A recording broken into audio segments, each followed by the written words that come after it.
me Kwaku shebi ewo YouTube. You want me TV live ewo YouTube. Until kohodoba. Ye biano.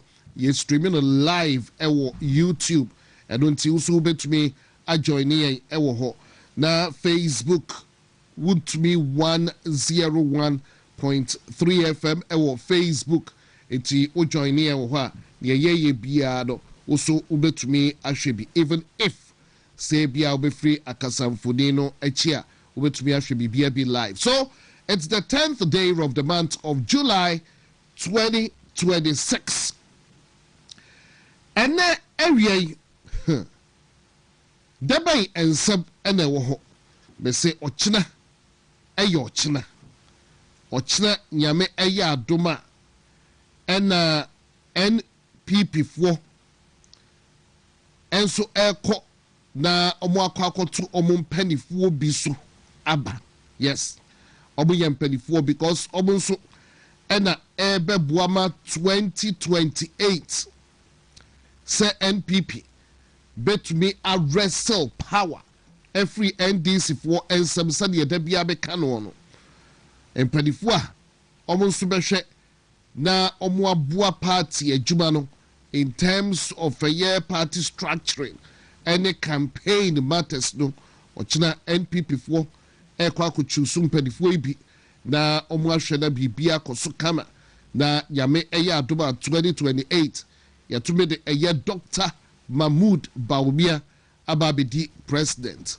Enti ochina most constituencies because enkoye ni nyina ochina and Yamia Duma Sunday constituencies no do na mu no abato ebekoso na ye choose a year constituency executives no na yobewini no we wini ababeboa party adwuma enya agudie wini a na just obeboa party na adwuma na party no etumi afa den tuma pa e de efra. Enti ochina ya me adoma ena sa adwumadie no ebekoso enti enei obehwe NPP 4 no dodo na on the campaign trail and you may last minute talks ena ekoso dodo na ewo grounds interacting with a year esi ahene ene etu ahene fo omo ebesi hene omo tumi tu hene enti dodo na ewo grounds a omo last minute campaign na yebedi hu komo na yahwe de eko said ya ebia yakano no in English of course yes omo dot omo eyes no mo cross teeth no omo dot eye na for mo cross teeth no last minute campaign yebedi hu enkomo kakra ewo dwumadie so mesro ma efidie no enna haya na edru sei no kra na ehu last minute sei no ya na ehu ebi kra na no kra untumi hu hwe o ochina ewo ground so no kra ya na ehu he say abato no aye ubetumi aye say wini on the grounds na bi biasesa na ba de say na why shocked obi be say why flabbergasted. Enti yebedi party ho enkomo internal issues or party matters yebedi ho enkomo ene awie no adanche ya ene national cleanup exercise ekoso after say ato is forcing World Bank edisika pudio Sheikh IC Kwe ebesi the money is big oh na World Bank this kapudio aba say eno eye Garrett projects na ato force etna sika no so na one fanye adwuma e wo se yede ye na empode ne nsa bo sika imu eyi mu 13.8 million ekoye na ade na tese oye hwe han eja ene ope inflation single digits ope cedi to dollar no ejina enti sika e wo se ye de te god tamu sika e wo se ye de clean and cry sɛdeɛ ne yɛyɛ ɛho sika no atofoɔ sentena so a wɔamfa nyɛ adwuma ma nsuo ayira fa Ghanafoɔ na ɛnɛ ɔmo na ɛsie figures 90,000 ayɛ displaced na ɛnɛ ɔmo agyae ɔmo a awuo figures ɔmo agyae ɛho nsɛm ka na ɔmo egyina bɛyɛ 34 sɛ Ghana nsuo yiri fa a nipa bɛyɛ 34 na afiri mu na afei amanfoɔ ani atu aka ɔmo nsɛm esu President Mahama me say the task force ɔteeyɛ with Standobe sika yɛtwa ɛde ama ɔmo amfa nyɛ adwuma no ɔmo antumi anyɛ adwuma no then the President Mahama ehu ne sɛ the plans no anyɛ adwuma ɛno nti na wɔtwe ɔde krataa ba bɛto abɔnten sɛ sisɛ deɛ neɛ do no deɛ ɛtumi a mongyeme anaasɛ mongyeme na yɛn nyinaa all hands on deck onni solution biara enti yɛmmoa no na onye clean up exercise ɛnɛ Ghanafoɔ ɛnso etie President Mahama Dr. Bawumia ɛyɛ sɛ ɛnɛ NPP ni bia Justin Frimpong kodua de krataa bɛtoo so sɛ na NPP ni bia yɛn nyinaa yɛ Ghanafoɔ yɛnkɔ ne yɛnkɔboa ɛyɛ clean up exercise no ɛno nti ɛnɛ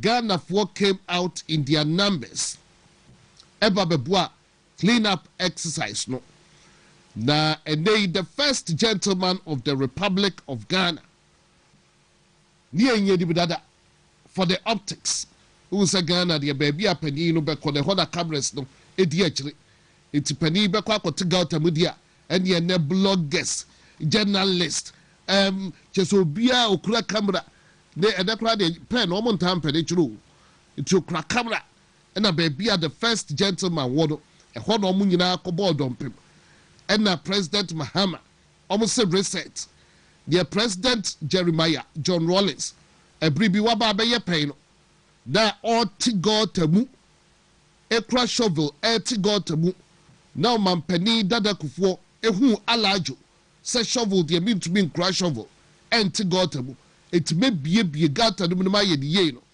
ɛnɛ NDC foɔ se reset ɔmo ni plan bia enti ɛnɛ na President John Dramani Mahama ɛnso kɔfa de shovel sɛdeɛ reset the late JJ Rawlings ɛyɛ yɛ na ebia wɔde yɛ kodro yɛn kɔɔ yɛ nim ɛna na ɔte gɔɔta mu yɛ president ɛna ɔte gɔɔta mu kora ɔnhyɛ nose mask o ɔnhyɛ bi president ɛnhyɛ gloves na ɔte gɔɔta mu na adeɛ bi da ɛyɛ ne ɛyɛ twi kora ɛfrɛ no sɛ wheelbarrow ɔte gɔɔta yi mu gu wheelbarrow na adeɛ dɛm na president de ne naked hands the handlers of the president.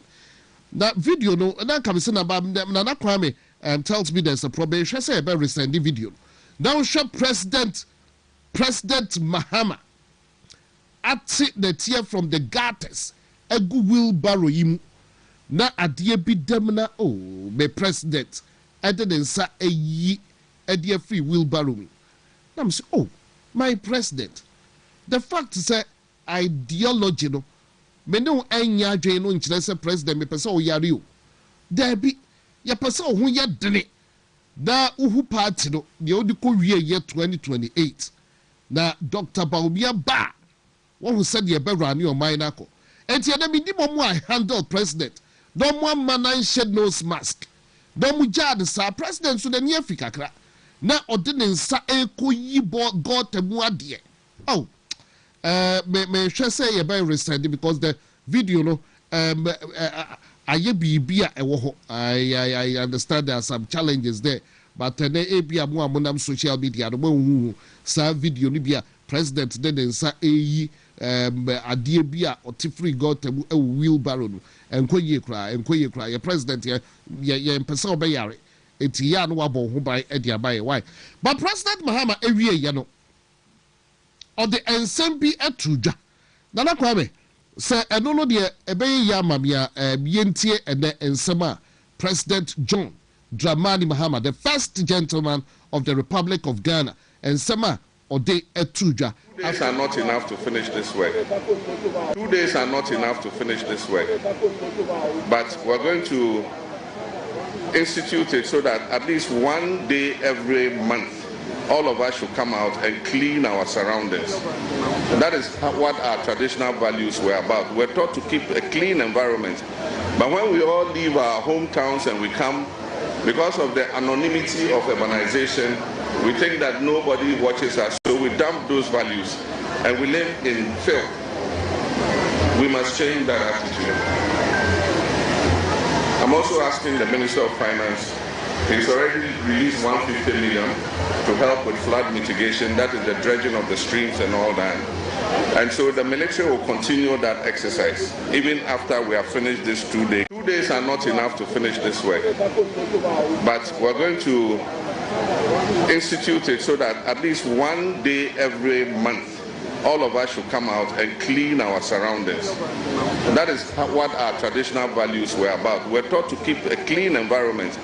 But when we all leave our hometowns and we come, because of the anonymity of urbanization, we think that nobody watches us. So we dump those values and we live in filth. We must change that attitude. I'm also asking the Minister. Beba Ministry of Sanitation every hona media kweshe local government say na stand dogbe no ma be yejuma bebrebe yina dadana clean up exercise ye dada afi na obe instituting every ma e dada adie from age longer year no reset mind na wan fa bibia ma me ka eti bebrebe na President Mahama ka kire say the incompetence of Akufo-Addo led administration ama if a kroma ye fear nsuo yiri fire then or the ababe count also crowd the shovel or man penny that the kufu alajo da no jina no e ho ya alajo or man penny that the kufu crowd you be see got as bie mu wo the announce the shovel and e kote e got but ya Ghana for ye nu afri mu no nti ye nyina e pese kromu etie NPP and then yenso ya support o china ya me adoma general public ni nyina beka ho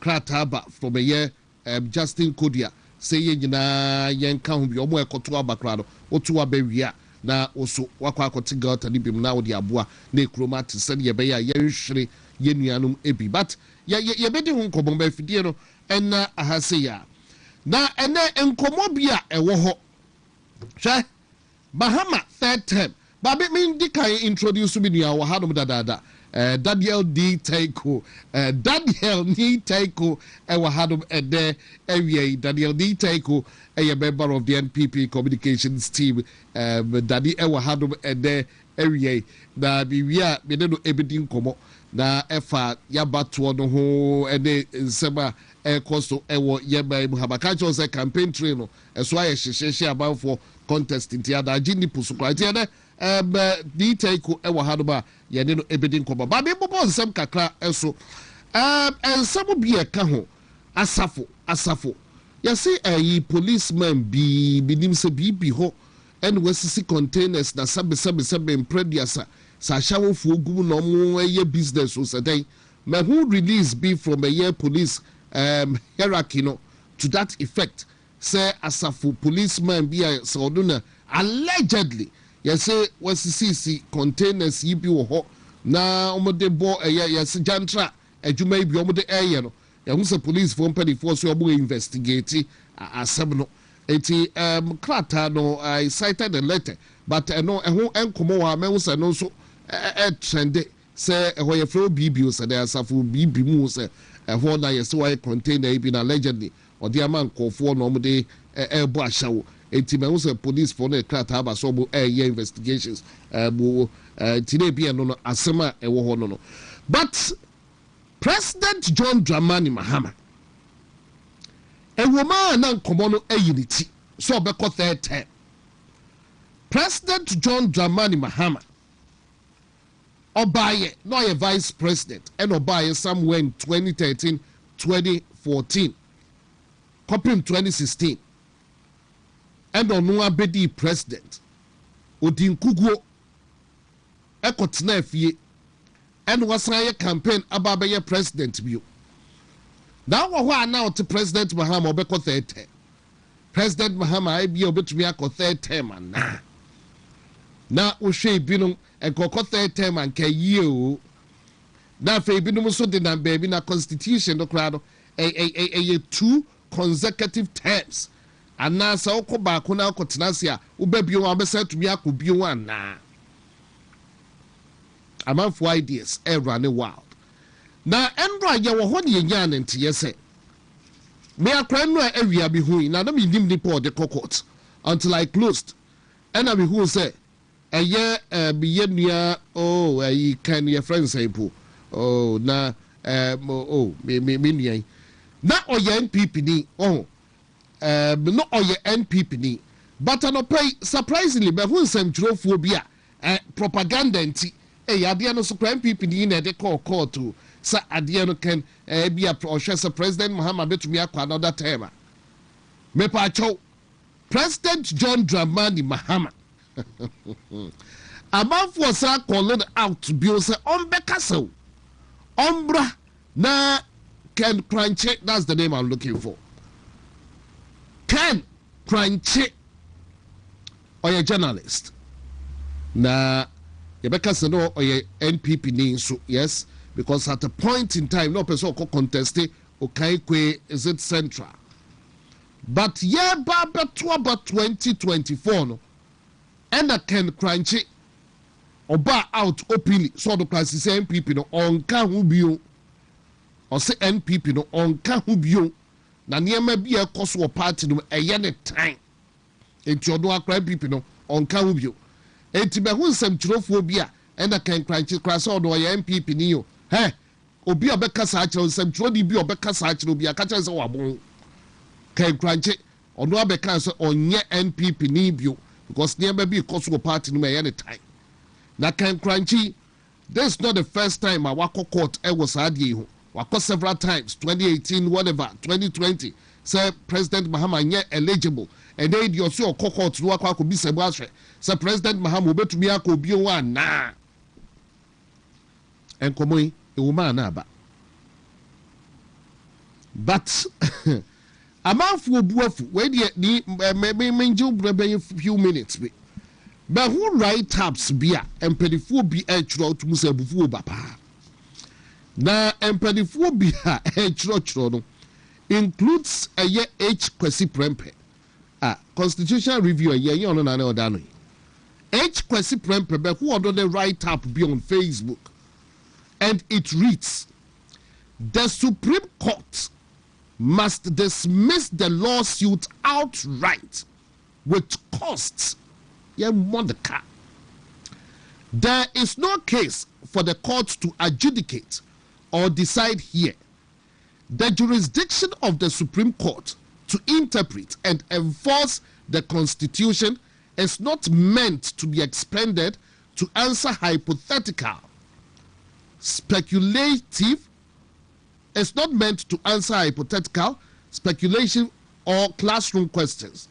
Nobody has attempted or taken any step that would suggest an attempt on their part to act in a manner that puts the settled understanding of Article 66(2) in contention or dispute. The court must resist the temptation to weigh in on every academic question that comes before it, dressed up as a lawsuit. The Supreme Court is not there to issue advisory opinions or answer potential law school exams questions. The court's jurisdiction is not properly triggered here. And no H Kwesi Prempeh. H Kwesi Prempeh and the can say or no men can say the boy for me the mood or the Troy. But from the tone of the write up, no, you can judge for yourself. It's H Kwesi Prempeh, Edia or Troy, and no. And I cited this one by Kojo Pumpuni Asante. Kojo Pumpuni Asante. Now, Kojo Pumpuni Asante so say on Facebook, please, we have enough problems in this country to start speculation about third-term bids. 2 terms means 2 terms. A lot of countries have paid a terrible price for term elongation. Senegal just went through one. Guinea had a coup. We have seen what happened in Cote d'Ivoire, Togo. The shenanigans in Benin, Guinea-Bissau. The president should not even wait for the first power to cool. He should make a clear and unequivocal statement that he is focused on completing his 2 terms, and he will leave like all his predecessor, Rawlings, Kufuor, and Danado. Finally, Baku Ebiabeku from a year, I don't fuku. Your friend Manasseh Azuri and Woody. Also, whichever way the Supreme Court rules, President Mahama must not fall for the ruinous trap being set by those behind the suits. Ghana for Kasa. Oswadwin. Eyo say. Yebedi won kobo kakra. Ewo dwumadi so. Na me come Manasseh, good afternoon. Wadamfo Zoom Lion. Omo akopa di chowo tie na obeka clean up exercise no. I contract no the omo enya enwie peye. But pedifo who hit there bana. Odo a na betumi aboa in clean up exercise. Etika video na mpese be played. Ube say ojina President John Dramani Mahama enchai pe. Manasseh Azuri wini kofa bai. And then they twitwa contract mu. I listening president. Watcha contract mu ma ye nyina ye ho ekire yen with abobo ya convoy ne omo akopa de chow bebuaye yo eja ufidie ya na ebehia yes bebuaye kakra wa de bu ye aguase wa ma be so ye bu ball ye ma ye beja agu kwan nche abobo ya afu itumi mfa nkogu ba bia na eja omo akopa de chow kakra na ene akra Zoom Lion ede de ho agimu tino jira President Mahama enche pe na the contract ne yenhwe ebia na ye besa bana wa ba be so da djuma na oye emu but mebekoni enche the finally me way and by way of information Friday afternoon eyenokre say contractor for Weja Gbawe Hospital Iyokufo achilona me pachobo kai Weja Gbawe Children's Specialist Hospital sabo kai honsam omo a ewo Weja Gbawe ekoye ho demonstration say empo niema nkoye ewo ho na omo ma yare a omo nya hospital for omo nko na adai yembie ye na na adunum ye Weja Gbawe Specialist Hospital omo ye ho demonstration na omo ye ho demonstration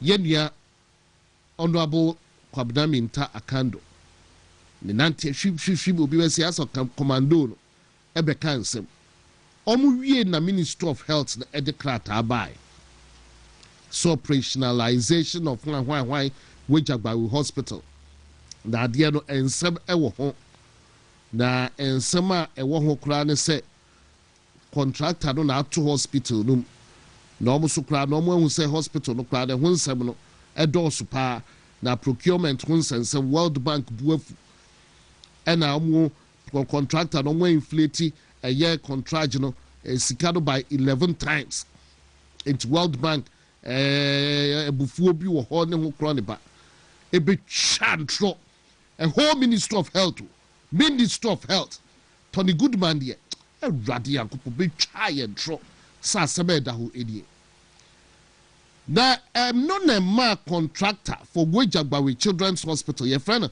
Aweko Construction Limited o kind letter no and an yemhye no and I say hey the Ministry of Health akandonum and in the Ministry of Health na omo chantro e de ato me so sa and o man the lawyers e chiro krata Sagana foi and some Ministry of Health for no e kanyina sambe and I be the key say gu me bottom ti na me mbie hospital no na niema bi kra no omo sa hwa procurement won sensem ne nsem pi World Bank niema bi nti no che say omo chantro to me so na ye procurement ho nsema adan na mo se ekyiremu bebi ena de bufu is omo antwe nsem na omo akiro na ansan a obesio ewo court ye nyina eti enti contractor ne nsem obeka kire yan Ghana for Kwaku Construction Limited and some obeka kire Ghana for ne say the Ministry of Health no akando no ekika no eyen kontompo yen tro from the bottomless pit nyomo kan biye di hodoma ewum enti nsema obeka kire yen ne say ade no de wawie na adwuma bia o wawie na adwuma na niaka ne say ese Ministry of Health no ema ne sika esa aban ema ne sika bi na sika no obode ma no eno de kwa kohwe say ye beto UPS e de ama mfidie no because nanado aban no mo aboka wo ho na yemfa bi nkoto UPS na automatic aye regulator bi yemfa nto because mfidie no buade yanto saa de ba no ne yekobie ne yeso do wuma eje famu a yaboka enti watwura Kwaku ministry no so obu release sika emfa ma no nkoto saa de ma no na fe training exercise so nkoso omo ebe handle infidie no omo eso obo ye training at the mom infidie no so na wabo ministry no mfa sika ma enunti ena ade no konkon ho omo de ayiba kade yabo na yekobie no wom na eja fam na ne ma na sei na bi opeso wie bibia kama ministry no mfa sika ma ministry na Nkansah enu ame wo ho na mesante sa kando se ya nche ye bebie hospital omwama contractor no free US aba somra ne ndi nkomo endo ayese obone de odi nkomo afi contractor yi epia kwa yesi yoko no siminie yoko siminie omwachi contractor no allegedly yedim ne ekoso yoko allegedly say wachi contractor no na we are still pressing say you be who at the company because ye yet and say omukodi nkomo wie that allegedly wedding nkomo wie pie abontina and a yoku for so ensa asodimu. Is it to intimidate the contractor to back down or near maybe another? I don't get it. But for now, ebia me konkon ho kakra ye need detailed information in yinano society more questions than answers and then this year by intimidation. But for now, you know what it entails. You go so research. You information a sefata. You didn't know but there yati eno. It's here no so every pebble no you be boebra san sebdo enyina. Right about now, you be din komo ewa ha. I mean ya be ma ni taiko atnase. Talk Ghana. Jumadi so any oko YouTuber you want to be TV live YouTube. You can join us now so I drop comments. But meantime, in between time, Daniel ni Taiko if you had NPP communications team member Udima Kutinepa Ufuri Krum ni Subi ni Baba now where nyamya dum bibia boko eguso kakra what are you here for papa anope na nyina clean up na say the party leadership eka say yemkodi akiri no ekoya nyina ekoboy homodin di akiri na Mr. Timamencha mehne na edu mensa sare na namokom hene oni na matran konyewa kom nyina meche obibia mewia lawyer Kofi Obrieboa subi mrashe bedwani bia papa wo bia no mechia no wachi type papa wo dia ma chema Michael do say any executive committee a wo subin coordinators police station executives said they are must be adwo ne bibia koso kama nyame admo china ye koto yaba asumbie so ama bibia ye boko no mechia wo bibia na masa I wish all of them delegates ahodo aspirants ahodo across Ghana china nyame adoma ye to mo so aba mechia munyina na ma wish you all the best. I know say finally they are doing their final touch-ups to make sure say our teams ahodo no ye adwuma no nyame admo china party delegates in beto abamo mama chairman Matanga the initial meeting said I call and film it is as a way about that mama chairman Matanga chairman Matanga or Jamanoff idea ojina for constituency chairman mechiano mejidi yese eto ahene esi ahene for war Jamanoff sampa area ho nyina no beto aba e dia ma chairman Matanga be ncha kase be free era Eric Yeboah ho e dia ma chairman Matanga they are wishing all the best and I know say ne juma power ye party for be hunu no mat me retaining no ebium mamencha oheneba nana asiedu second vice chair oheneba dio atwuma ngo beja south yeah media asemba ko na meka party edwuma ya media akire me hu se sometimes uhia nkrofobia eye dina mutima kwakotwe bidia ba anya MP nko a na yeso kofa biba but you need people in the executive committee si hu ye dina amuso bitima kwakọ hu mpanyimfo bi na mo de nyoma bia resources aba.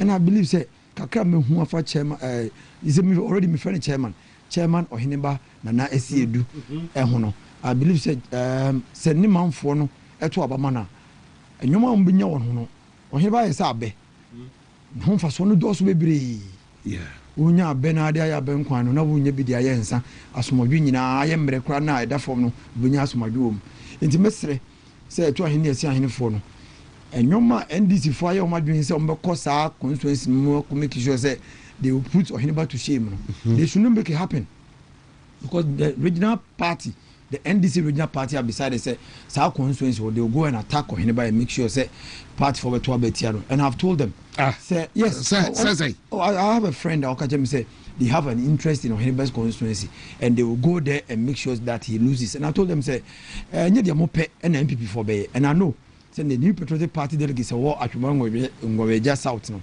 they will vote for Oheneba next year do as the second vice chairman of the constituency now boa ama ne manfo no so anya so mfa so te bi obi an mechar ma membra so bi constituency na minister manfo say Oheneba so no order number 3 number 3 on the ballot and I think say Oheneba dey problem na say kwana me no konto ko say him say problem say what abua kwa area ho atwema ngo meja south ho eno nko na wo kan ho asem bibia say de en fa so no mbenye bi no yes I unya wonyu mu a yes eno na dan na obodo wura no ka the constituency ho say and I believe say they will vote for him and make sure say he becomes a second vice chairman and then help the constituency party for nyame admo chena yakwakoto oba now we can about my resignation for contest no yeah maybe is it true yes true at a particular point in time for me kasai say my candidate no a detention kakra ne nkomodie bi ne ade bi and they believe say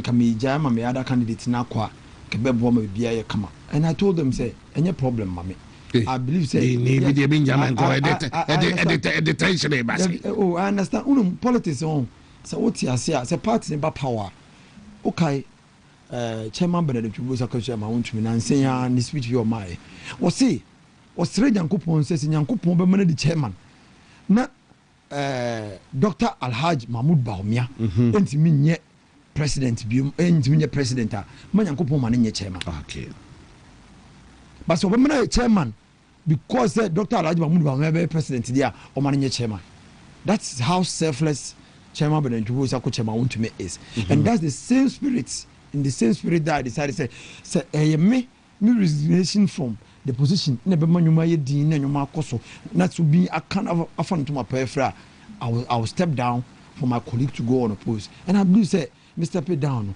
and I know I can serve the party now you're troublemaker me trouble you say you will be horrible because of the position and our exposure. Sometimes, maybe some people believe say if you go for the contest, it's likely you will win, and then maybe contest nana what it have for ni obi it have for no. I'm not any pressure member. It's 24 by 64. No man say. As of now, I've not even a car mobile crown. And 24 halfway. 24 na mu meeting. I would better. When we shall see a campaign we had my neck. But I never competent catch a party for say you don't need to be a constituency executive before you can serve this party. I'm not from Tiasi.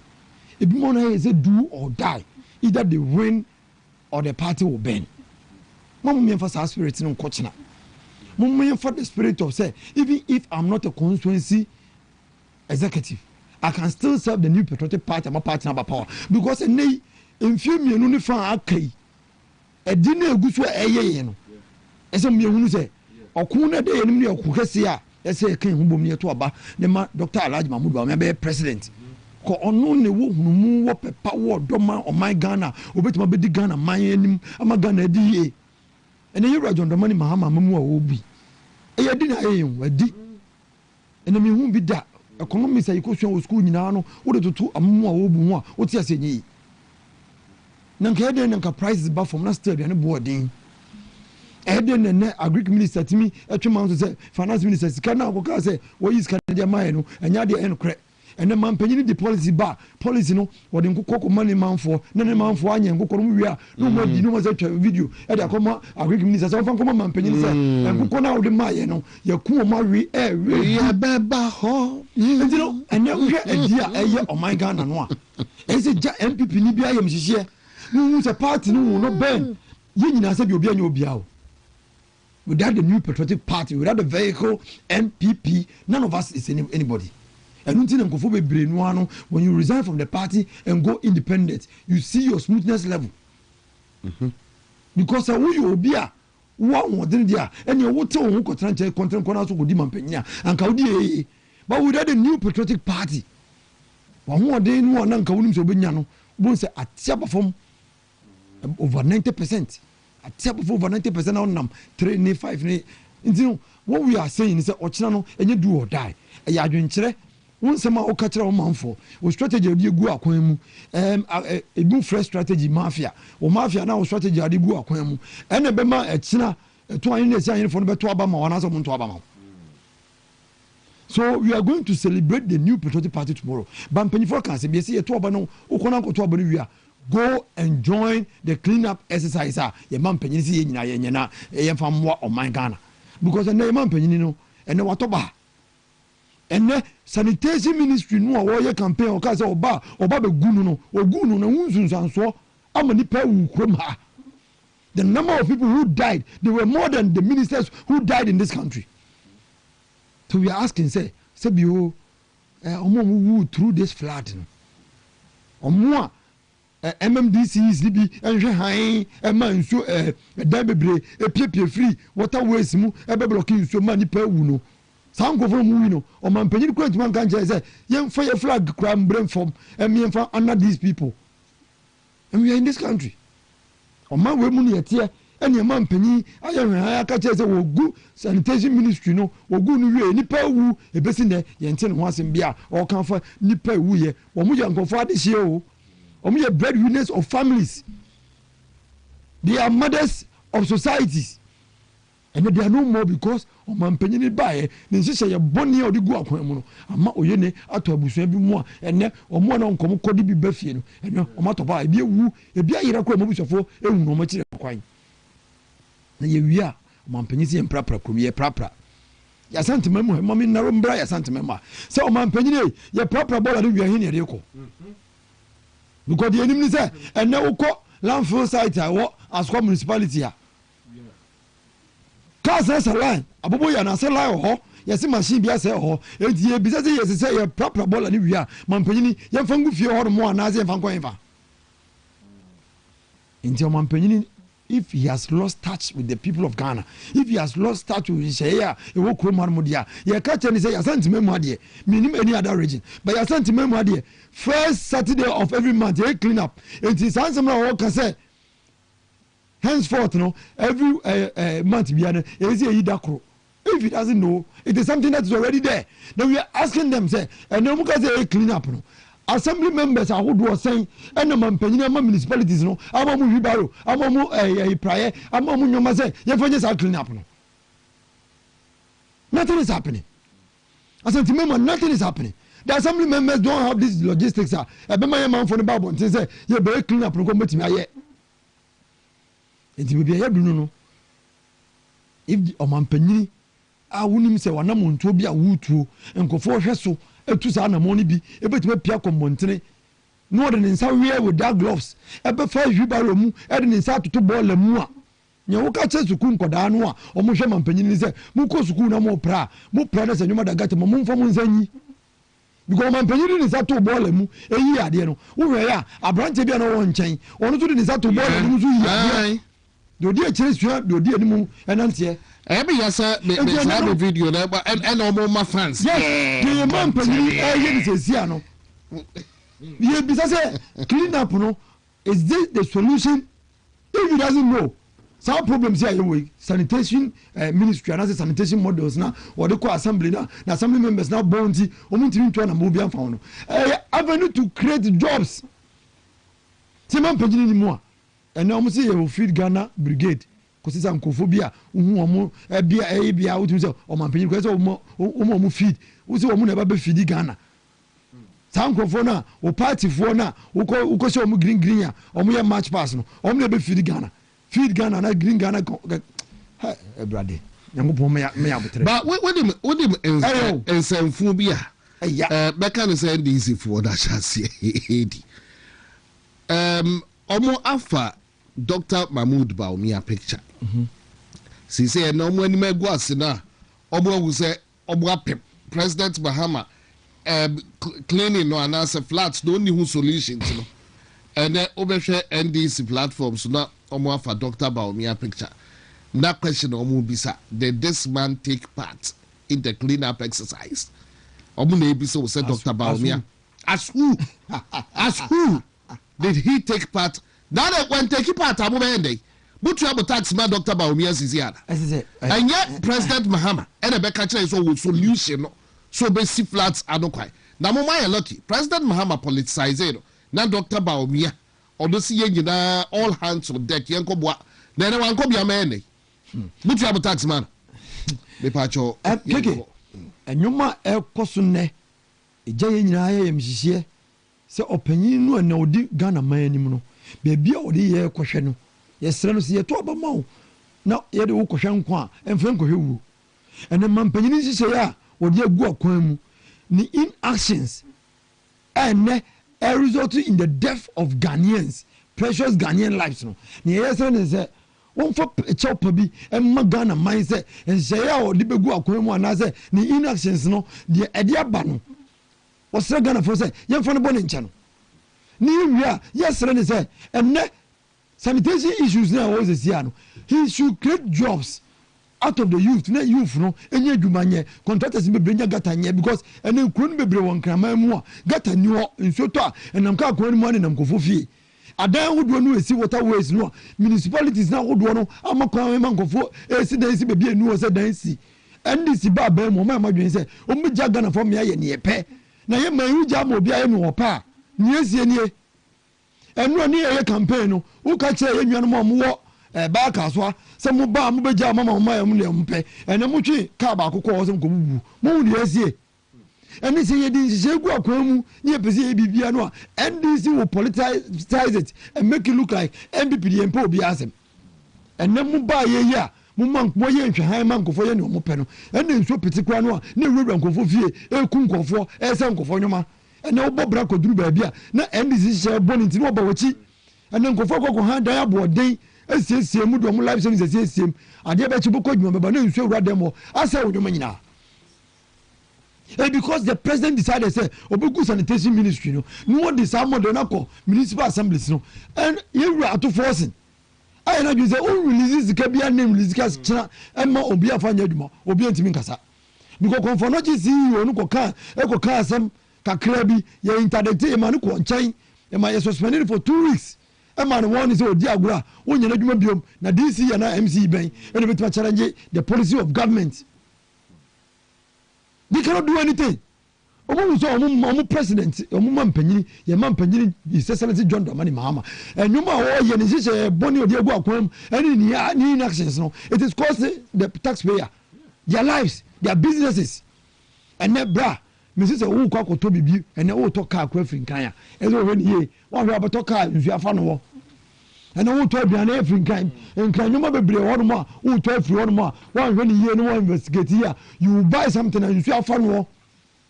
People are losing their life savings because man penini ba ye and say go dey go akwam no and more Ghana man but you better the next president of Ghana His Excellency Dr. Alhaji Mahmoud Bawumia better na say say wakache the party say emia hwe ne say NDC na wa ban mu emia hwe ne say his excellency John Dramani Mahama NDC president and as a president of NDC mu ne bae na mo yanwini Ghana nyina ho say cleanliness next to godliness enti enko ne enko bone chidom ne mo ne clean your mind but the can say 1 day or 2 day cleanup will not solve the problem.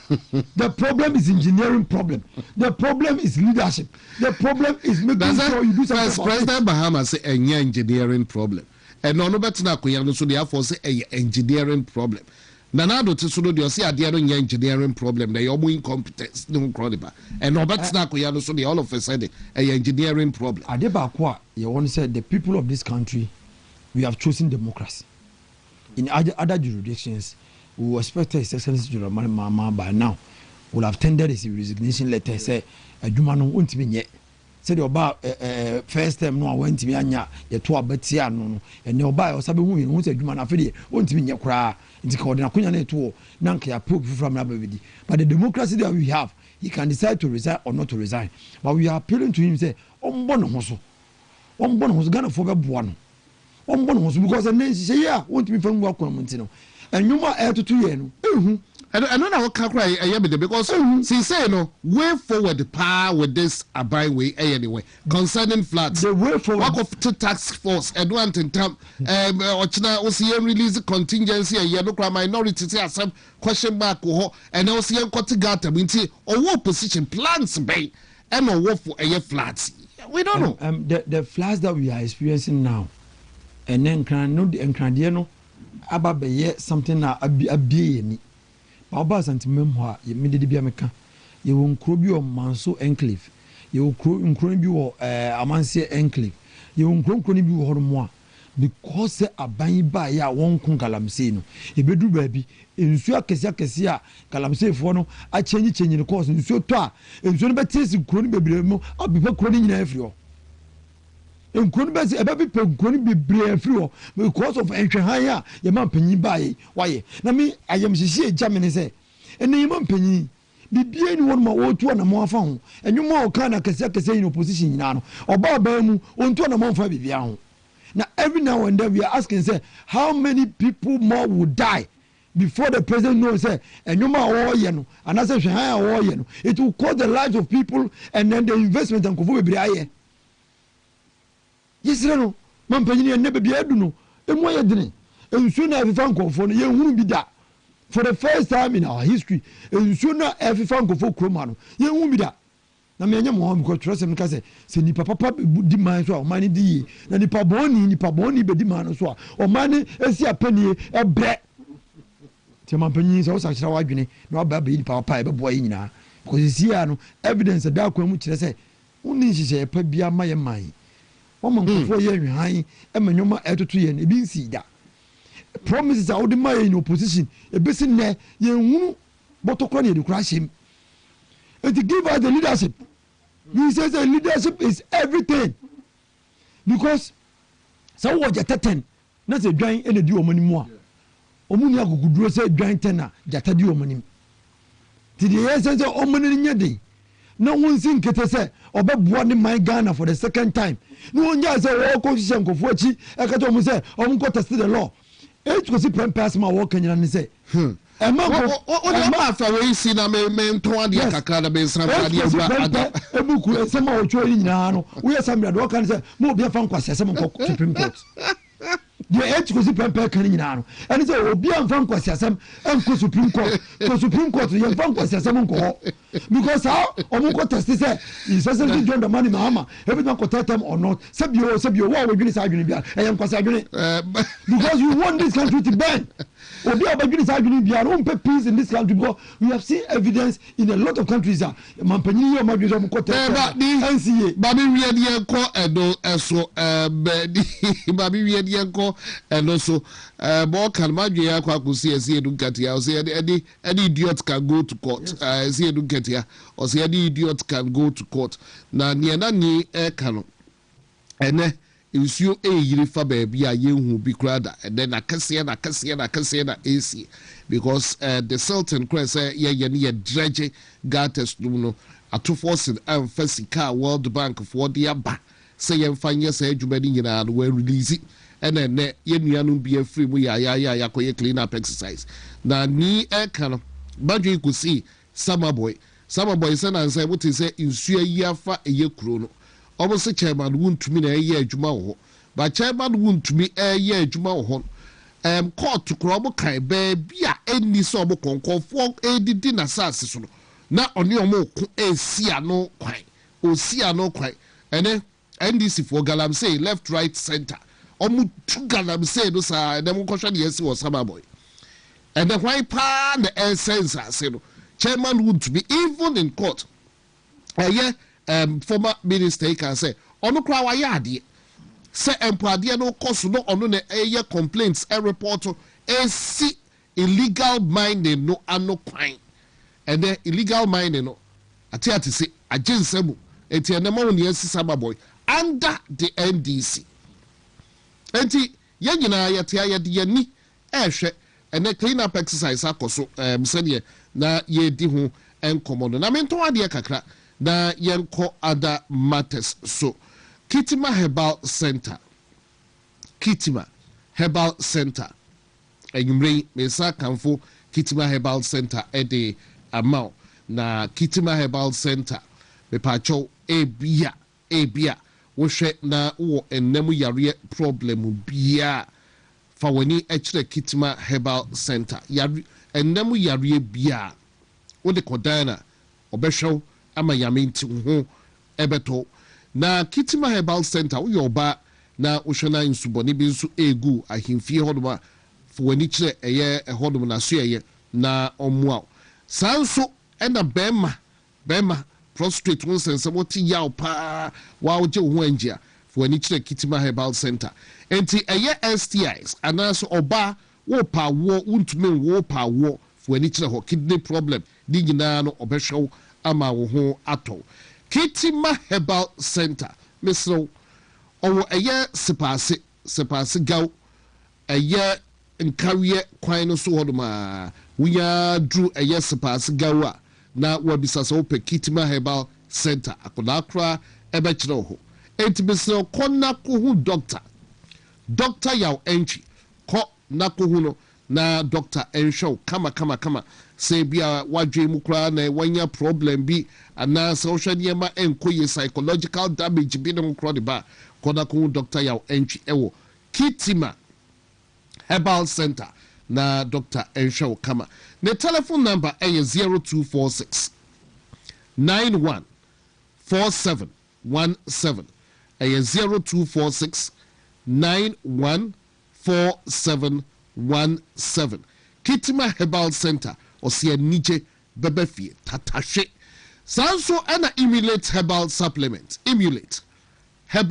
supplement aye Kantanka Herbal Pharmaceuticals and a research center and of the emulate herbal supplement aba idwaso na aye emulate herbal supplement medofupa wunya bi yusu a hwe wo organs a enye adwuma ewo video mu ni nyina be hyase ya adwuma kama emulate herbal supplement odofo eboa meyi efi anwane ma bia nsem fata ha onipadua no wunya emulate herbal supplement ne bia mesro wankasa wo be trust da eye Kantanka ensa no adwuma ne bi eno no the legacies no baako eno no any emulate herbal supplement na wodi bisa Kantanka so de oye Kantanka the legacy baako eniema FDA fwaji atum se dro no eye no kotobi na try hwe na wa koto security features nko a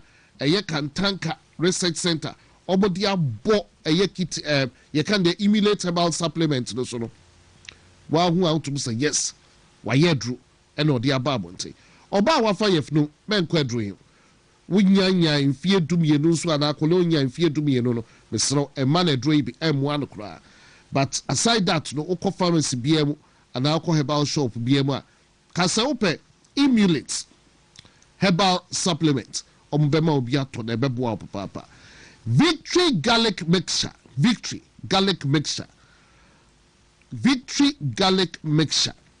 garlic edina ewo mixture yi mu kra no I don't actually say so koto etronibi because age long garlic.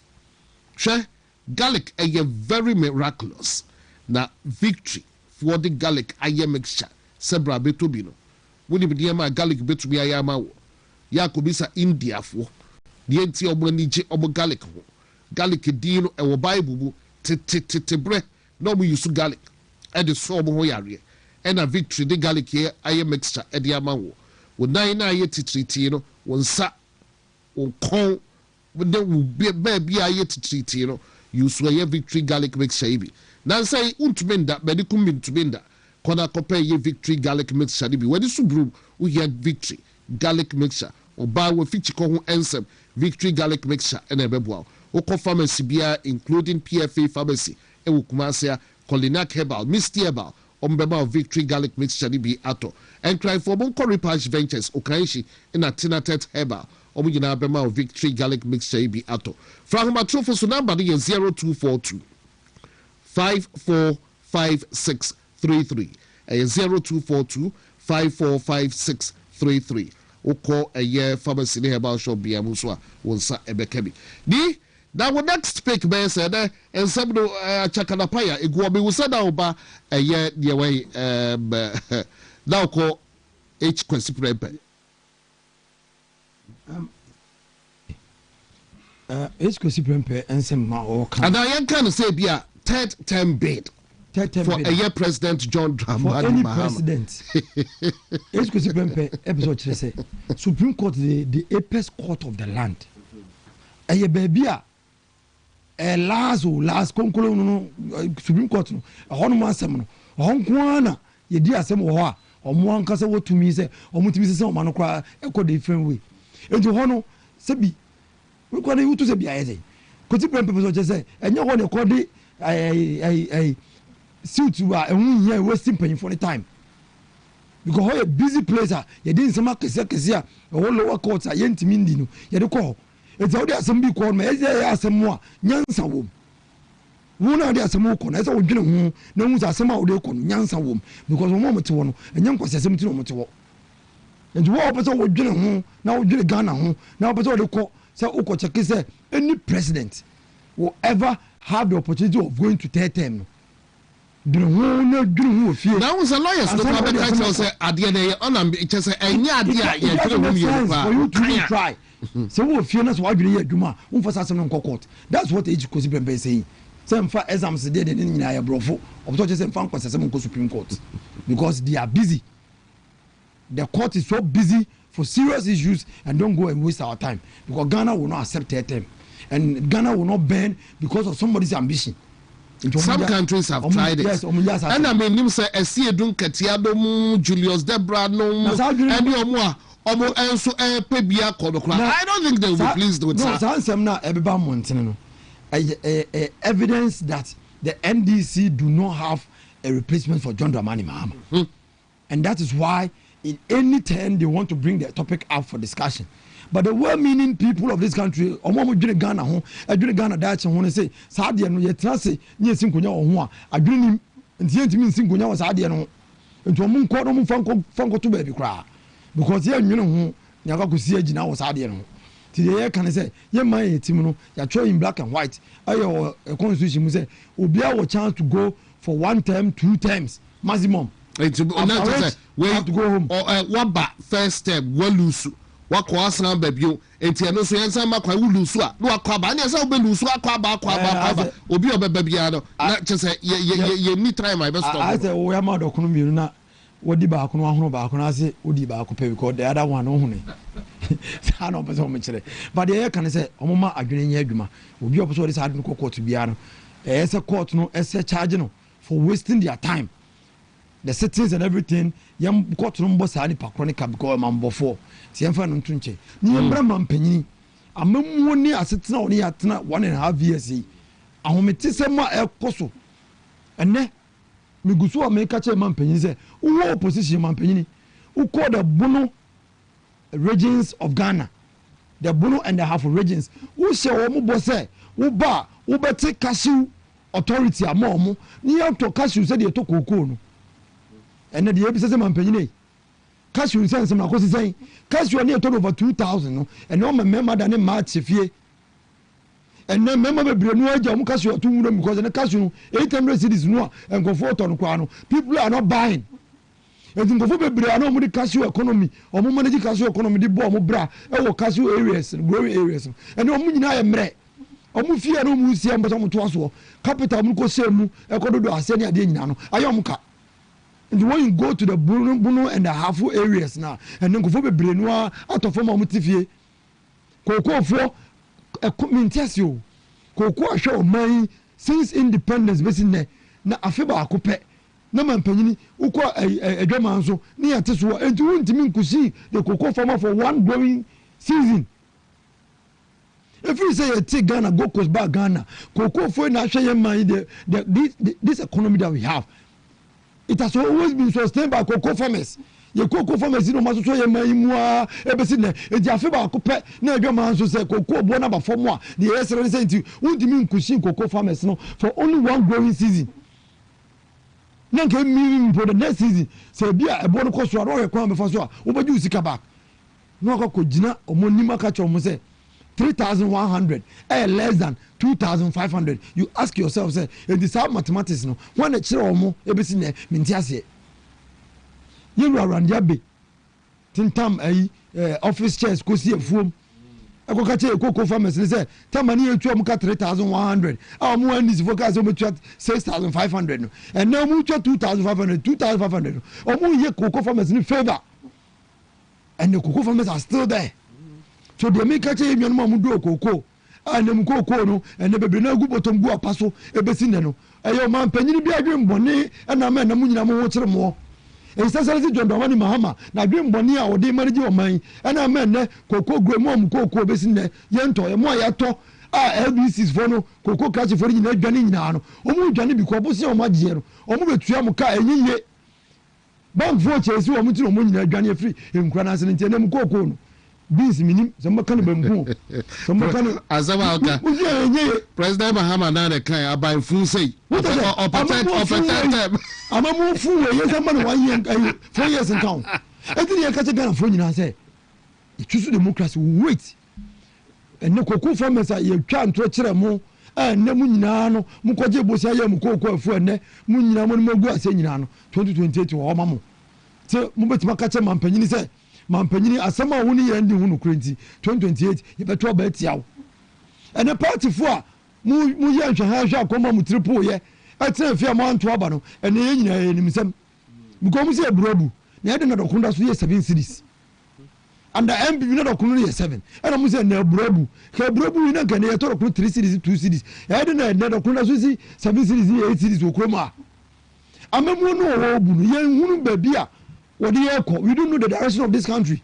And do so no pa, no could do pa, no with the Yambayo. And then military academy na Yaman Penny Nemu, who was over a doing Numra, could not eat as a labor, and I could jam run about. Never gonna for an anti-free doom, a Bessincotek. People are walking because of Ko Dumono. Sika when I want to they fuck out short because of the negligence of the KV boss. Because they were in higher on Yana say, Obertona Monty, and then go for fun go for Bessia going about. Near Force and Nogajansi, near Force take as a conjuso, now go Crumsena Unyai. Who call Crumsena Unyan and then for training by force training. And then a man penny Ghana for Nemu and then Rafunan and Kwan quite man of power or 19 and the Nansun or Kofie. This is how bad this country is. And then MMDC is in your pay. They are taking over 30,000 per month. And you ask yourself, say, dear Mamu Pan or Mudimbayo, localities. You be seen it. Okwa. And the baller, almost machine, they say, or landfill site. And a baller for your sunline. The health of the people are most enclave. You ask yourself, say, and a moment who to found. And they came in boss. The ABC say so petiga Caribbean, na central market kwan mu nyina aflade. Na gata se wo nyina chokwintino. Na nyoma aflade. What steps are you taking? These are opportunities to create employment, get people to do the job. No more boom braso no. Ya hwe nkwa ya be faso a, ya be charge you to pay this youth. Why are you not doing something about it? For the first time in our history, so petia na sa enclave nyina so nyina afa wo nyina. Yeah, you have a KM boss. I want to be one way. It's an amount of Mampany Buno, and on the regional minister Zutu, and on the MMDC to Mino, Bibian Coso. I'm a moon and the MDC Buno, Bibian Coso. do so no pa no was sere Onyankopon say ne on fo ntwa da no because and then this is so down ban ya die be ya onu hu ne be ya nti be say man panyin say nam democracy ye nyina ye choose nti no ye dan no ebio man panyin the security of this state we are asking you eye den na man fo kate ya to school park nti tax etimi ko school ekobo headmaster etututu yo park so wo tamale eye den na sade nitimi si wo kroma no mo why are your police why are the police so incompetent to act when teachers are being attacked in this country? How much are you even paying your teachers? You teacher for na katwa na wutu omo enti nkofo timi tam choko school e ka say aton school park headmaster so one penny na etu no so sa. GS is quiet. Nat is quiet. This country is not turning into a banana republic. And some of us see kroma bia e beka. You will not be intimidated by the John Dramani Maham's administration. We will talk truth to power. You beka no kwe ne de agitumi enu nti ne yesre Ghana for. Yesre Ghana for me di cancel party for. Si betume to anamon.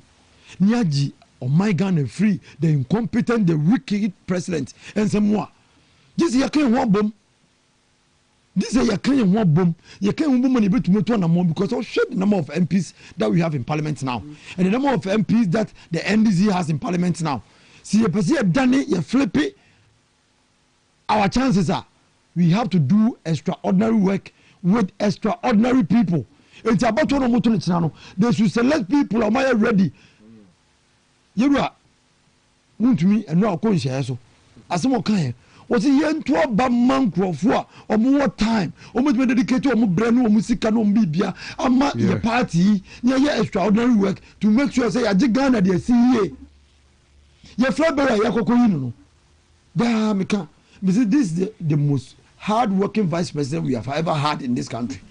Our say bibia che say na o ye o mampanya be de chire kwaro anama no wo to the body mampanya echi dom che say enne obeta benwa no so o lead this country a o be lead ya kohwe nkwa enye wo yi a ye mampanya he says so John man lead ye to us and the youth atoba enura mete say ayamfre obi eye washing bay na okotutu amna ho e obi so wo hu gold ho asset enu anwumre 12 now people don't have any work to do, so any opportunity to make 1 cedi or 2 cedi they will kill themselves for it. And the crew the youth not to buy it will say you my echo I'm wondering some company for police for soldier for look at the numbers that come out say yeah peduma. And when you see the numbers that are coming out it goes to show say the deficit with employment in this country is so dire that the president must do something about it. It is not about doing something that has been done and it has failed. So what is it? Brigade. I tried be in this country and it failed. Why are you repeating those things? Those same mistakes. Can't you learn? And now youth in fire service assistants, youth in police assistants, youth in they are all not being paid in this country. And then who say about feed Ghana, what brigade akoso green. Ebra who say who needs ka obetu am, ebra who say wo finance minister you be a wo use ka free bottom dey 20 paka. How many penny aduane dia? Na ye ne ya. And because of Ghana looking good on paper, people are dying. Poverty is chasing people every now and then. Here na do kronkofo kroma because your finance minister say oh use ka ntua contractor ka. Na contractor ko fo obi am na tu amrama no. Oh use ka ntua kwani ni ka. Na kwani na nyesika na the next proposal we dua ene omo mu twa buro nyina no omo buro nyina gu apaso ene omo so omo ndua biom odo to bia 20 acres the next growing season we dua e bia 1 acre na 2 acres because the down no ye ntoye it's a sort of forcing finance ministry ya only di ano wotene wonye bibi mfa ho na ne ye nyina ye ho mete ene Ghana ohia no ewure fie bia mu omo nya bibi mfa ho.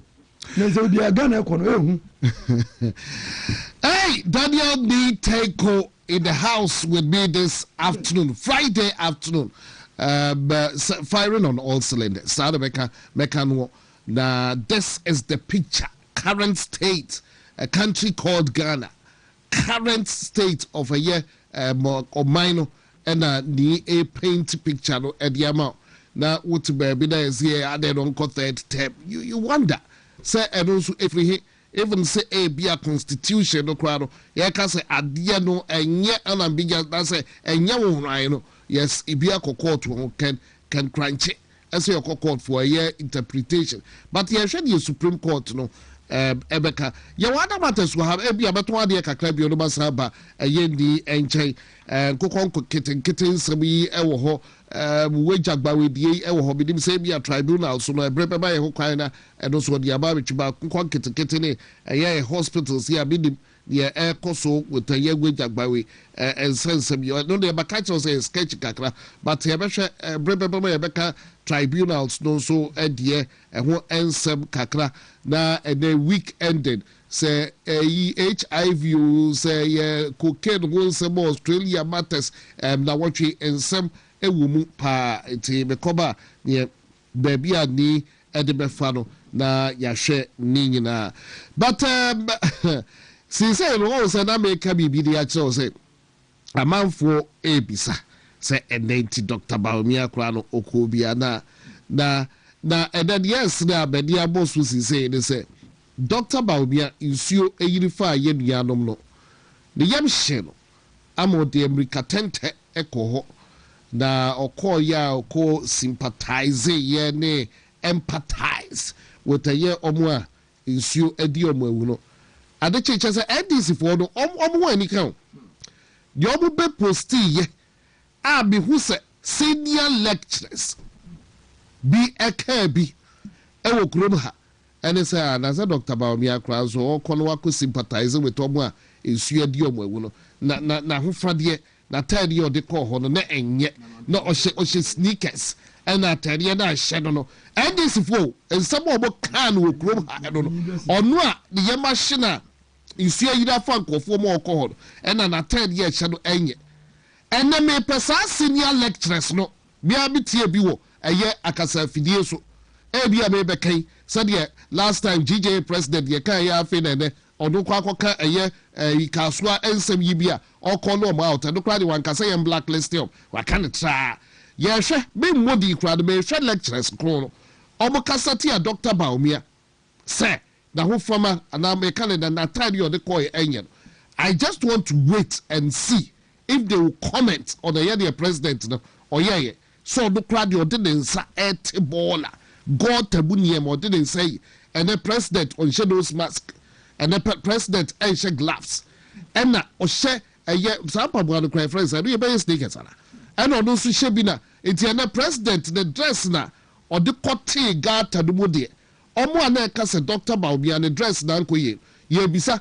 sɛ ne president Mahama ne dress no deɛ yɛde te gata mu wɔn ana ɛna ɔno nso anhyɛ Wellington boots ni bi ɛnɛ vice president bɛhu sɛ ɔno nso hyɛ Wellington boots oni nose mask oni gloves ɛno no mo a mo criticize Dr. Bawumia no ɛnɛ dɛn na mo bɛka ɛnɛ president Mahama ne vice deɛ no koraa deɛ yɛ west of koraa kyɛ Dr. Bawumia deɛ ana mo kɔ no deɛ ɔkɔ kasae assembly si no kɔɛ bɛn na ɔmo ɛte gata mu dɛn na mo bɛka deɛ afa ho enti mɛba yɛbɛhwɛ saa nsɛm no ahoroɔ no a meka no yɛbɛbɔ mɔde ahwɛ ba mekamfo a yɛ gasto mixture ɛde ama gasto mixture ɛyɛ stomach ulcer aduro bi sɛ kɔ na kɔpɛ bi akyerɛ akwan gasto mixture wokɔ pharmacy bia mu wokɔ herbal shop bia mu a wo nsa ɛbɛka bi gasto mixture typhoid fever ebia no nso ɛha wadwene a kɔ na kɔpɛ bi akyerɛ akwan ɛma me na ɛbɛboa wo papaapa ɛmfa stomach ulcer ho ɛnsɛm ɛnni agorɔ na ewie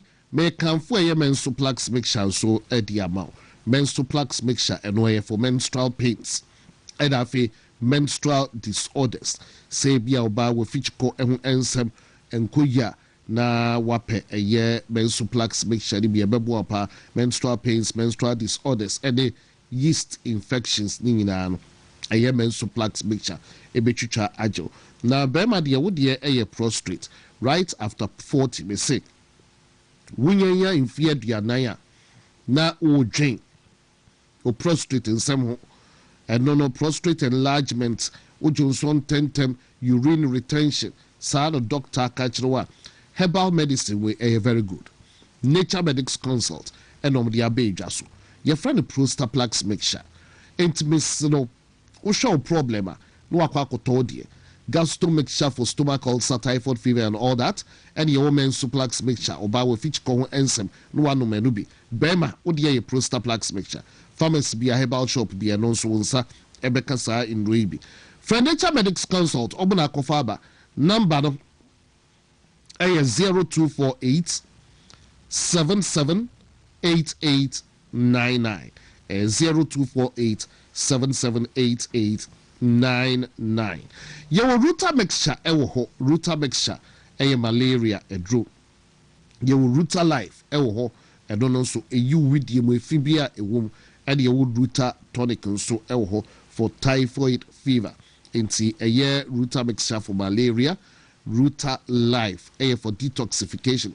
A ye if you be a war with him, send your organs, Nina Baye Jumakama, Sansuna Ruta tonic, a typhoid fever, edro, and on Ruta natural products, and on na kopebi echina kwan na wunya bi nso ebebu apapa etu betumi afra homa trofo number no ye 0244 485 632 0244 485 632 wo from omo ebeje so kama na oso okowani ni yabaka kakra o na fe ebia miyahwe na ene bakacho se be ne eye Daniel ni Itaiko ena ewujubedie so nim so ochina ye to abakase pa enti as of now no dodo na so eye campaign ne me nua di Itaiko ewa ha enti ye hwene ma ahoro ewo honom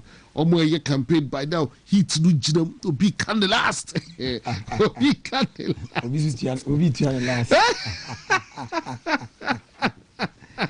Eti finish hard ochina ne kwasiada na dia ashisha so tiene di Itaiko na be engaging on a Friday afternoon and some no crowd dosu but ya party asem kakra na said the medical start in America efia kunya na ato na party for bia se no fata na akunya na yede anipa mienu ntimi ntena so se baako na tena so position bia no aye contest bia no enipa baako ne betena so nti se ne ukona anyi yi a ochina betimi ayi me mpanyifo ne mekasa ya msi nyese mitimi nye party ma mitimi aye party aduma nyese bia don you qualify for the position I over qualify come me crowd me call university communication design am kosua ye and me bab fi so party aduma communication ya na me yema party ti I over qualify ba nye bibia wodi ho bem na wotwe ho manso in this life nye bibia wodi ho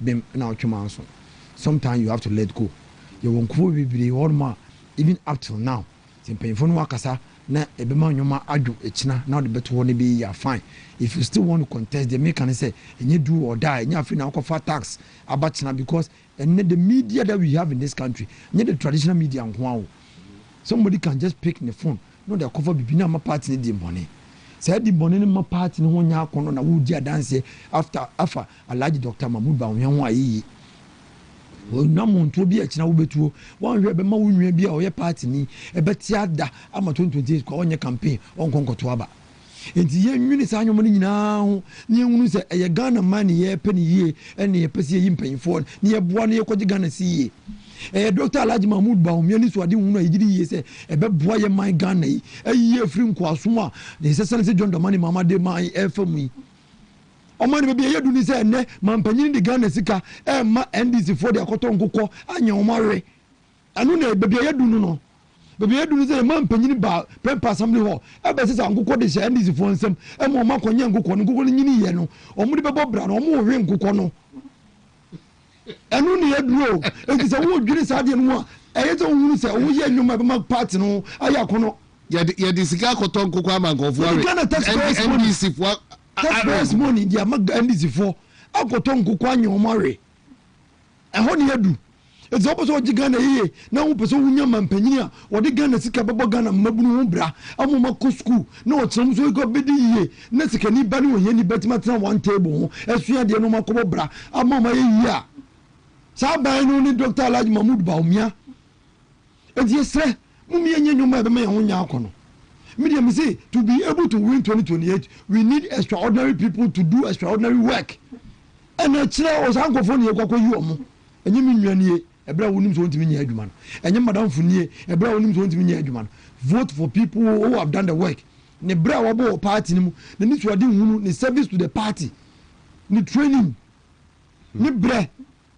Sign money consider not to Obama the right people. And your MPC and tomorrow, and your Madame Fuesi and tomorrow. Vote for people who can do the work. Timestra Ochina is an opportunity to vote for people who can help Dr. Alhaji Mahmoud Bawumia to be president. No one Ghana free. His Excellency John Dramani Mahama and some. And only acquire the China. Tiabestra party for Mummy and Koyan Tokasem. Yes, we are to Abani. Go and join the cleanup at 4 o'clock. You be close the elections. You Kwaku kind. You can't we are the way we know. Or Jinania onion and Nika crowd moderately because we are in a party in opposition. Mummy and Fire be shame Koya the pa and my party in a party in my fancy. Mummy and Koya dear Bema media no a dear dim bonia about trouble because we need to bring all those who didn't vote in 2024 back home. As the mama dance here, Chere party are ready to rescue this country from the incompetent NDC John Dramani Mahama. Tianu ni yakwa ni china. Yen to ba man ko fo betimi agip o man yesi. Ti esre. Ye party fia kunya na ato ne yakwa koyi mpanyimfo. Emi ko ya de begu party ni mas. But happy birthday to you Dr. Kwasi Nyame Befi. Dr. Kwasi Nyame Befi, happy birthday to you. Baby Biara will be a your communicators, Asante Regional Communicators in Bako. I hear Dr. Solomon Kwatim Fuku. Hey. He is now Professor Solomon Kwatim Fuku. Yeah! Official. He is now Professor. Asante Regional Communications. I hear now official on your Dr. Solomon Kwatim Fuku. Now, that is cause for celebration. Yes, now Dr. Professor Foku. So Ubenya problem. Professor Foku. Professor Kwatin, Solomon Kwatin Foku. It is a friend Dr. Biomua, Watumra. It is a congratulating for a nice feat in life and encouraging you more ADHD. Nice. About Brania Kokudrusa. Fine gentleman. He has served this party well, and I believe says Nyame Adom na party ba bemwa. The party will recognize Professor Foku. Professor Solomon Kwatim Fuku. When you are there Friday, we are one logo like. One logo like. That's celebrating a nice feat by Professor Solomon Kwatim Fuku. I'm person me alete una unse. Your team no. We have doctors, we have professors, and we have the man. We have the man. Now, okay. Happy birthday to you as well, Mrs. Helena Ofori. Mrs. Helena Ofori, and then Wawoda, and it's coming in from Honorable Banahene and family. Former Honorable Banahene and family, and we show happy birthday, Mrs. Helena Ofori. Nti onona oda TV no eso no nti Mrs. Helena Ofori na na woda mama nya ayi kakra ese unwa wonwun kromu a odi mpamuda ye besre party for say communication adwuma ya ye TV so ye betena radio so ye betena it takes sacrifice be. You fuel your car to go to all these radio stations. You take your money to buy data. You will be called for communication officers across Ashanti region. Or call Amansi Hobebia, Christian. Who's a Lester? Why yes, Christian Opoku Ajimai. Call for also say one bread, papa. Last time about Hanameka or Chinan year to Abanti Pachobonkai. Oko Babia Ayui. Nkwampa ni renim na me sure say the man for no so amuti enim Nkwampa enso for communication okay baby ayiwi secretary Nyamesem okay Nyamesem constituency Kwabri East yes Nkwampa ba communication na say Nyamesem na mu so ko Nyamesem dey say no me obi contest no Yeah, me say be contest no. Kwabri is me so be contest. Obi contest no na. So they go contest on chairman to make us obey school fees. I am some there. Kwabri am some san friend. Because of the service they are done for the party. Yeah. Nti hon so. But tell the part of one na Victor so ewo nsuta kwa man be poso. Go for chairman. Victor Sepoku. My former friend. Yes, my former friend Victor Sepoku. Yes, I'll call for chairman. I think that the youth should be encouraged. Oh yes. To go for positions. Oh yes. Also, call for chairman for. Yeah. Also, these are fine gentlemen. I must sacrifice all my time, their money for this party. What man can do be a fachemi? And then the entire member said, Baba call from a year Mampon, a year Emmanuel, a J. Sifa. For constituency secretary, Emmanuel J. Sifa, a year constituency secretary, Mampon constituency ho, and all contesting also. Yes, the name for the and Dasuno Emmanuel J. Sifa, yes, na constituency. Just a Edino, yes, Okasa will be DH. Ransford attack Kwabna. Achumampunia also called secretary. Yeah. Media Maka, Mr. Communion Subia. Anka every day I'll go out there to campaign for him. Because me, I've seen it before. Where if you be able to MP or Honorable Watoba. Now obey any man for some bonnet chidom. Not Bemenu. And I believe on him the last elections. The last time I can or say or year or printed t-shirts about 1,000. The money MP say one for more, no one for campaign. These are people that I believe they are sacrificing for this party. Or for all about 6 years. About 10 years, about party no de wrote Sabis in there. The Yakacha man for say. So we are a young Cromo Dim Pamudano. It means as a ne or by a second vice chairman for. But you will be just out a idea of a party. No. Maminko, Miami, Ralph. Or in a bad than do. I can say yes. And so Ralph Elko secretary. Ralph Elko secretary. The best man for say. Media me who a duma or a man the current. But yet I go. Idea. Idea all for contest. Me say, will be out in radio so, what in TV so, maybe will be these are people who use their money to fuel their to radio station. Ochina is the day. The 2028 no. Young fan for Mudo Brel Musica or Mada Jenum Bibia. Young to about mom mama party no. Because 2028 we are coming back to power through Dr. Alhaji Mahmoud Baumia.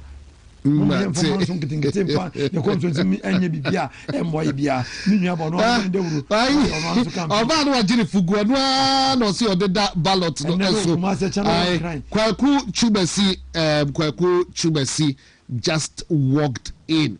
Now, what do you say, Bema Kwaku Chubesi, member of the NPP communications team, or call for communications director, Ewo Menshia South constituency. Enti Kwaku Chumesi so Ewo Hadoma. Enti Kwaku Chumesi so atnase Ewo Jumedie so babe engage Kwaku Chumesi briefly. Na sise no dem. Anu awu se bibo didi se Kwaku Chumesi eba yehwe de dem wantumi amba na konna bimu a oteno na enyeize etiede oba bedu ha no dia na chese se beba Kwaku Chumesi ebemu na mono nso ebekire nsemu kakra Kwaku mema akwa keke na wapo mu tse oba ade no ede nkwa ene ahoden adomo mapo mu eye pa yeda yame ase yeda nyame esan da nyame na ba wufugu dia o jini say ya jai na nyezi se no ane makotade kope me se o kira mekwa wiye de me nyanyi mfiri me ho sa te no ana ja na cross so far how far Erika asidan ka otwede mponyankopon se de waboye ho ban abesi nei medanase yadanase otwede mponyankopon wa ahobambo kese a ode abone ma manchia south fo nyina manchia south manchia mo nyina titro MP yewura lawyer nana ajeba fo awua minja ni dimboda lawyer Nana Jeba Fowa mechiawo anwumre yachiawo anwumre ene manhia South for nyina efi polling station so eba committee electoral area committee members and a constituency executives nyina mechiawo bibia nyame ya adoma wa wonim de eda yanim somebody else ochina nyame ya adoma ochina ena yeto ya aba no ntimi fa akwanya we so na menka nkyere manhia South for nyina se nkomodie bi a ne fam frama mu se yenim ba bi a ye beto no ne ade no enye no kre yen nyina ya je atum se nyame ya adoma Louis Training College St. Louis Training College nana Washington ebisu sampie GPRT for nana do ya bo ache ho former GPRT boss akwasi omira finidin sampie be emrom on say wa woni mo bia obi oti Ashton bia oto abade obi oti Ashton bia nim St. Louis wa na yeto aba no mo primary basic school ho no ma na yeden yeto aba no enti se obi be ka kire obi se ba bia ye beto aba yenyan enhye da no de enye no kreda titru afia ko bi fo a mo hye anwum awiai em se nkasaye no mo panyi ba ka kire mo se mo nyina mo meboa ma no na ba bia mo kwakoto aba no yenhye da hu enye no kreda isi sa niema we na yenim se abato duru a ya na niema bi koso ba ya na ha adwen se panyimu mu a we coordinator na obedi udi domanim na be ka kire mo se kina kra ba bia beto aba no yenhye da nim ti mo meboa ma no wa hansa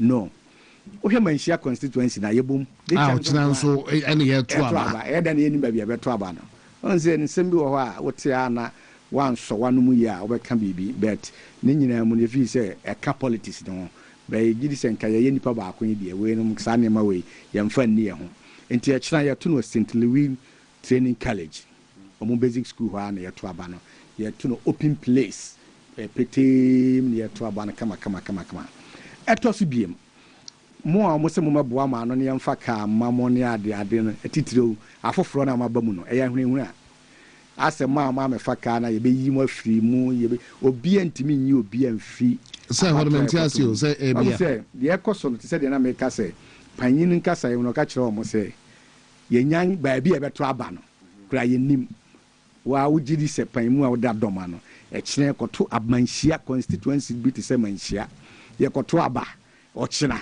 na bia no ye nim what dey na ekoso wo manhia sa impossible. What does it? They better that chain got to aba or china. I can't have many hours near got to any baby I got to aba. You better know St. Louis Training College in Americano. And I told you, you almost say, I will be coso, man to uncle ha, you be you be any obey to me, you be near film. I for front of titro.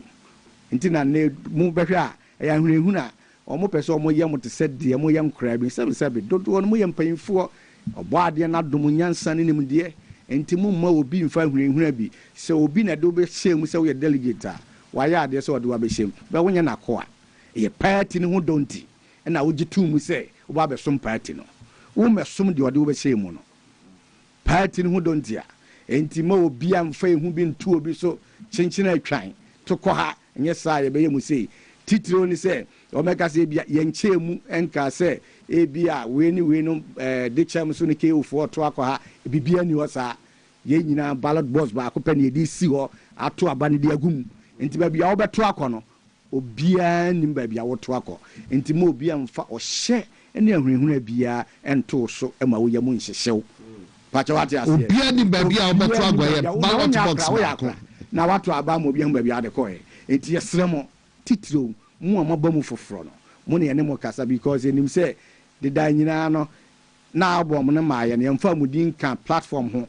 enti kontompo bi ne yetwa gumutim nsem bi asebesebi enim ho ene ye ka gumutim se na be ya yem no mo aye ba mu no kro mu hu yen sana ne o maye no bet ye pese ye hye mo bo se obi ani obetimi ayu afim ukojira na wa ukojira box no ma wonko na wokɔ obi ka se twabra na fa be kira yɛbɛkyew ɛne deɛ woyɛ a police bɛkyew ɛnora yɛnya akwanya ɛne nti na ɛnora mantimi ama ha no memfa akwanya so mfa akyɛw pa ɛma ahwɛfoɔ ɛnora yɛne yisi ne kɔhyiaeɛ nhyehyɛeɛ no kyerɛ sɛ wo a wokɔgyina boss and even yɛ electoral laws no against that sɛ wokɔtwa woto abɔ na wotwa wode bɛkyerɛ yɛbɛkyew nti obi ka kyerɛ sɛ woantwa wo medaato twa berɛ a ɛnyɛ mistake menkɔtwa hwee to aba no baabi a wadwen kyerɛ wo sɛ wotokɔ no tokɔ sɛ mekɔ akotwim asi na wadwen kyerɛ me sɛ wosusi sɛ mɛtumi ayɛ adwuma na abɛtɔ ama me atoma me wosusi sɛ opponent na abɛtɔ ama no atoma no ɛnyɛ wo hyɛ so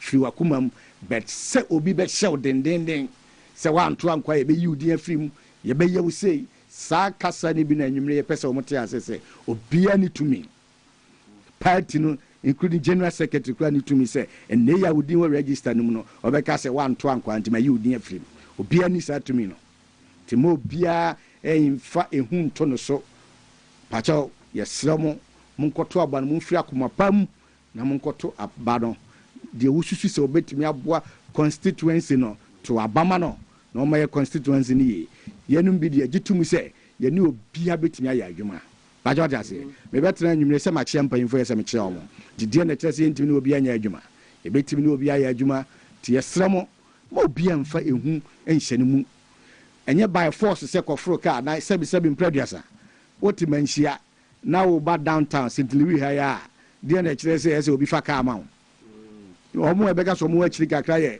de kyɛm sofoɔ yɛsu sɛ yɛde nanenam yɛde nante akɔ airport ɛba nti nɛ na waboro so kora prage abɛgye sɛn wodeɛ wo no sɛ obi bɛfɔ so sɛ tena kaa mu mɛhyia ha yɛsrɛ mo wowɔ de kyɛm so wowɔ cpc wowɔ ko wowɔ afiakobi wowɔ dum ase yɛse bɛhyia ne ɛmfa kaa ɛmfa wo mmra ha sɛbisɛbi mprɛduasa ade woyɛ akora na obi abɛdaadaa wo saa yɛsrɛ mo mo nwurawura mo koraa ɛnyɛ kaa asɛm ɛnyɛ biaa wobɛwode ato agya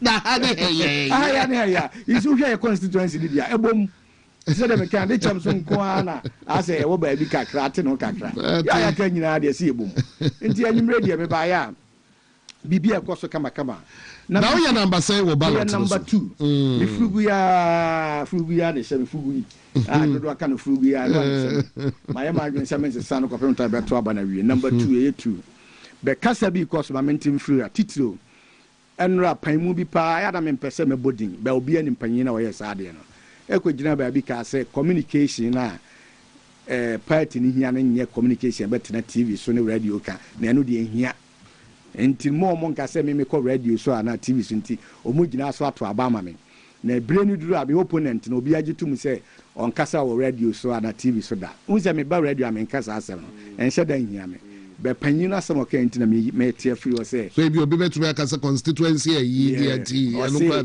ebire no duru a yɛ bɛtɔ pick up na yɛ de horns agu so na wɔde nam constituency nim na waka de yɛsɛ yɛyɛ na ne ya yɛ kasa yɛ ka asɛm to MPP ni so a yɛ de saa ho so na be nante ayi ano ana wan se na de ne sitie na na ya wan ya because nipa no yɛ nyina nim sɛ nneɛma bi wan kani kwan sɛ efiri na no ba ba saa na wo be yi ano ana yɛ den ana yɛ num bi nim so no ntete a na yɛ wɔ no ɛkyɛ sɛ efie ba akoma de nti obi ka asɛm a yɛ sɛ fa kwan bi so kura yi na no nti mesra mo a yɛ ka saa asɛm no to mutim sɛ mo agye adi sɛ ampa o sɛ ne ampa communication hia wɔ yɛ party mu no pa ya aboro na mo pɛ sɛ mo di party no minu ati hai arrested ti hai adwuma wɔyɛ ma party no ɛno ne yɛde hon so yɛ ti wahu sɛ akɔyɛ sɛ constituency din kwa na wɔpɛ sɛ bia ka sɛ yɛdwen ho na de aka ne ɛnfa ne yɛbɛkɔ akɔbɔ yɛwura Dr. Mahmoud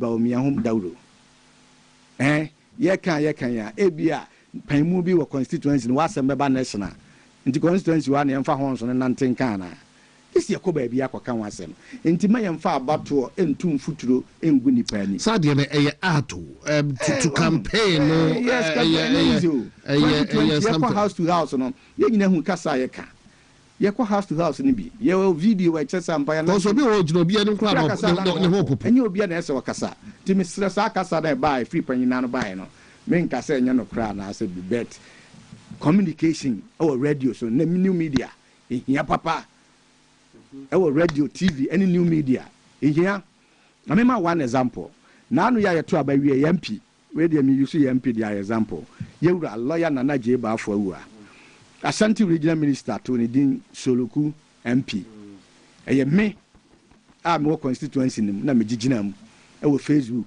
ni ma me twetwere na so katae ɛne radio me nyakwa e kire mu ma amanfo hu sɛ oba ya Ashanti ma mu ha uyi ye kete ne yado aye mpanyimfo ne dia ye Soloku dia enye den ye mfa ni agro nti Asante ma Soloku na be part and parcel of us me defende ama ne sa Soloku MP no awu nti nipa na okwaka kire mu se enye radio ni TV so ne ye no enye fa na nka me ngogina nti afi na nka me fa horns and anti constituency no nka se enye no kra na me gidi se perfect answer me dia man ni se sa asem na okan no de me defend the MP abra Asante regional minister target ni se oye Soloku MP no me gina radio ni TV so any new media any defending no mpacho what ya say ma wie ho na to so biem yes me a member of the national communication team tino me wa appointment nti yenkofa obi foforo medi manhia nim eno so me nka se nipa na twantro but the tie ne say party ni hyehyeye no we a member of the national communication team anya appointment minua obeti arrest obeti aka keke usu obeti mi do anu atum say we a member of the national communication team enye appointment we a member of the regional communication team enye appointment panina ya power no say regional communication director na national communication director no on ebe power amanfo abeka say asumasia na obenten onim adwuma ne yente mfa ne kan enye group bi a say na be ya abre ne abre bi ebetumi asoma mo akọ TV so enti enei me Kwaku twumasi nyame ya adom na ochena bo ade ne ka manhyiafo asia hene ne atu ahene fo kama na moto abama me amekra meti constituency communication team ene nya appointment bajo what ya say enti mu a yaka atum team se me wa appointment na me san ba gi manhyia aboso no ene so nya no kre na ya na ya wa na ya tube de niam bi sa dada nkofo sa nipa no so waka sa no wonder say na president Mahama ya president nipa no so akeke de ya wo mse nipa no waka sa nti me say me hwe ma no ye because nipa no ka ye nyina ye som no nti ye mpese e be yi na no basabasa na nka ya ndisi ni di anka response no be ye de papa na sabi de so kadi ye wahun bet ye be sre anya no credit so we national communication member ye tua last days are dangerous appointment any appointment bi awosro ho me appointment to ba bia communication ya appointment to who the ya cast the tuwo atumu achaduma keke ye bi bottom sika ye party adwuma nkran kumasi so okotran radio di TV so no aba kumasi na okoda oba utwa kwan the risk involved na wa nya bibia ma wase wa ye bono kro no so dia senti ha be nya no kre se sa de ma ne koso enti mesre me de ma no sinama kono mesre asia hene ne atu ahene fo amo manhia south me use example ade we example na me de ma no asi from 2017 ba nyina ye ne Zuba nom Abbas Nurudin ne Erika J num nyina na TV so aye de dabesi ne to ye ba ye from 2017 basi 2024 ya nya appointment ya mpaba ye co position ya so ye adwuma no se nei MPP titro manhia south monhwe adwuma ya ye so na monfanto abamayen na kasa bi ya ma so se MPP de woni sika yanto abama MPP de wo fa bi nima yanto abama MPP de wonka obi ho a yanto abama o masaka sana enye me na se papa once again Christian Opoku Ajiban Manso Nkwanta for communications director Christian you watch it I say who dey there you beba be dum fanta yes me Christian mesre Manso Nkwanta for say we are very dedicated. Very dedicated. Sunday wake up. The last time, just this weekend, you bright. One of the few people no one find a car, a call. What's your baby? A call money with your colleague. This is somebody that you hardly get in but very dedicated. Yes, very dedicated. Time you from Amazon Quanta no back kumase mobile communication was go back the risk involved in other things say about Christian Opoku Ajiban na this ye man for no be ma ono so abam say the na make for hene ba ho na no oyu bi a oye resourceful a wetima bo party no at maso kwanta mate ye kono kwade ye ka se Ghana fo nyina ne party fo say e free na kusi se beto about 2028 no edi no de nya de free so because you choose democracy and John Dramani Mahama His Excellency one ne man panyini a bon sam de na maye a ye ne te Yankopon fa sa abone ne 2 years o me say amambre say ya John Dramani Mahama de gu akwan mu we youth na besa to aba ma NDC bi mu a na won pe Ghana yi because no this time around there be I don't some swear no pan me come montene na me koya adwuma aho kire wo ye so a you cannot vote for NDC again